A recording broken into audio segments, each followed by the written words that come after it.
There are people history remembers for what they conquered, and there are people history remembers for how they lived. Marcus Aurelius was both. He ruled the Roman Empire at its height, commanding armies, managing crises, holding together a civilization of millions. And yet the words he left behind were never meant to be read. They were private notes written to himself at night, often on military campaigns. We call them meditations. Marcus Aurelius was born in 121 AD in Rome. He was not supposed to become emperor, but the Emperor Hadrian, who had no son, chose a man named Antoninus Pius as his successor, on one condition: that Antoninus adopt young Marcus as his heir. So, at the age of 17, Marcus was already being prepared for power. He was educated by the best minds in Rome. He studied rhetoric, law, philosophy.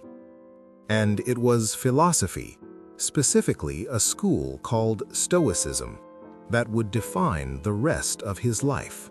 Stoicism taught one core idea: there are things within your control and things outside of it. What happens to you, not your control. How you respond, entirely yours. Marcus absorbed this completely. He believed that a person's inner life, their thoughts, their discipline, their intentions, was the only true measure of who they were. Not rank, not power, not reputation.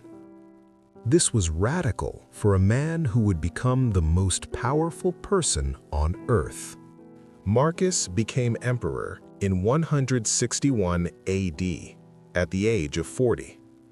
He did not celebrate. He immediately named his adoptive brother Lucius Verus as co-emperor, sharing power without being asked to. His reign was not peaceful. The Parthian Empire attacked in the east. Germanic tribes pressed on the northern border. A deadly plague swept through the empire, killing millions. Marcus spent much of his reign on the front lines, not because he wanted to. He hated war. In his own words, he longed for quiet, for time to read, for philosophy, but duty came first, always. He fought because the empire needed him to. He led because no one else could. And in the quiet moments between battles, he wrote, not for an audience, not for posterity, just for himself. You have power over your mind, not outside events. Realize this, and you will find strength. The impediment to action advances action. What stands in the way becomes the way. Waste no more time arguing what a good man should be. Be one. These were not speeches, not philosophies for the public. They were reminders, from Marcus to Marcus, telling himself again and again not to lose himself in power, not to become what the empire might want him to be. People who knew Marcus Aurelius described a man unlike any emperor they had seen. He was known for his patience. He refused to use torture, even when Roman law permitted it. He freed slaves when he could. He reduced the cruelty of gladiatorial games. He sat through long legal proceedings himself, personally hearing cases involving ordinary citizens. He gave away much of his own wealth during the plague, selling palace furniture and imperial jewelry to fund relief efforts. He did not perform these things. He simply did them. By the end of his life, Marcus was exhausted. He had been emperor for nearly 20 years. He had spent more time at war than in Rome. His wife had died. Several of his children had died. The empire had survived, but barely.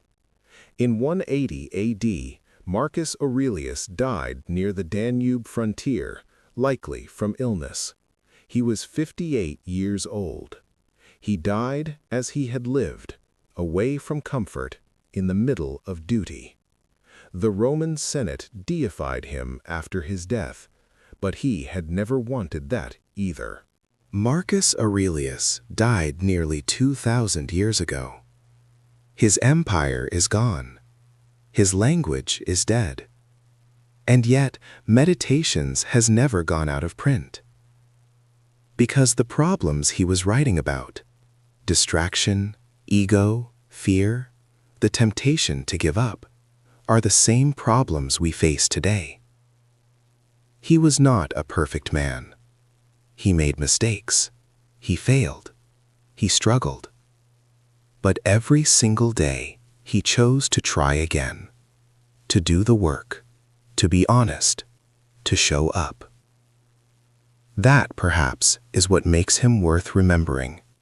Not that he was great, but that he kept trying to be good.